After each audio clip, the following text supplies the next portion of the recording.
सर्व बांधवांना नमस्कार. मी सर्वांना परत वर्ग 3 वर्ग 4 कर्मचाऱ्यांना कळकळीची विनंती करतो.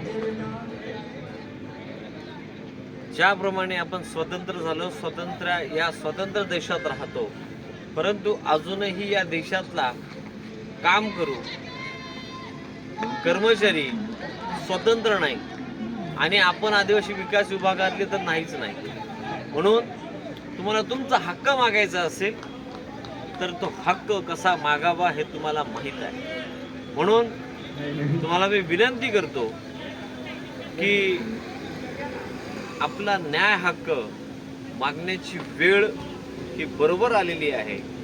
म्हणून आपण वर्ग 3 वर्ग 4 बांधवांनी मोठ्या संख्येने या आंदोलनामध्ये सहभागी व्हावं. कारण आपल्यासाठी महाराष्ट्र राज्यातील अनेक आदिवासी समाजातील संघटना ह्या रस्त्यावर उतरून आमरण उपोषणासाठी बसलेले आहेत हे आपल्याला माहीत आहे. तरी पुन्हा एकदा मी विनंती करतो की आपल्याला सर्व पार्श्वभूमी माहीत आहे, तरीही आजपासूनच आपण जसं शक्य होईल तसं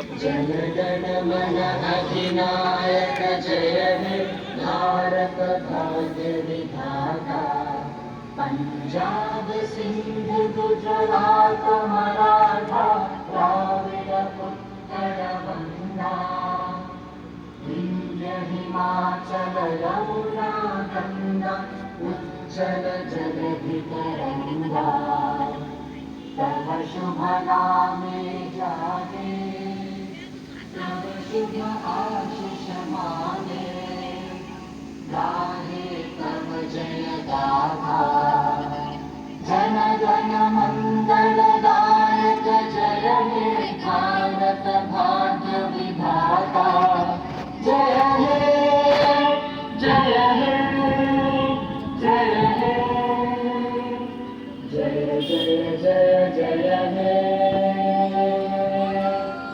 भारत माता की जय. भारत माता की जय. तरीही मी सर्वांना पुन्हा एकदा कळकळीची विनंती करतो, जय हिंद. आपण सर्वांनी या आंदोलनामध्ये सहभागी होऊन आपल्यावर झालेला अन्याय म्हणून तो अन्याय दूर करण्याकरता आपण सर्वांनी मोठ्या संख्येने उपस्थित राहाल याबद्दल कोणतीही शंका नाही. विस्तृतपणे सांगण्याची गरज नाही. धन्यवाद. जय रोजगार.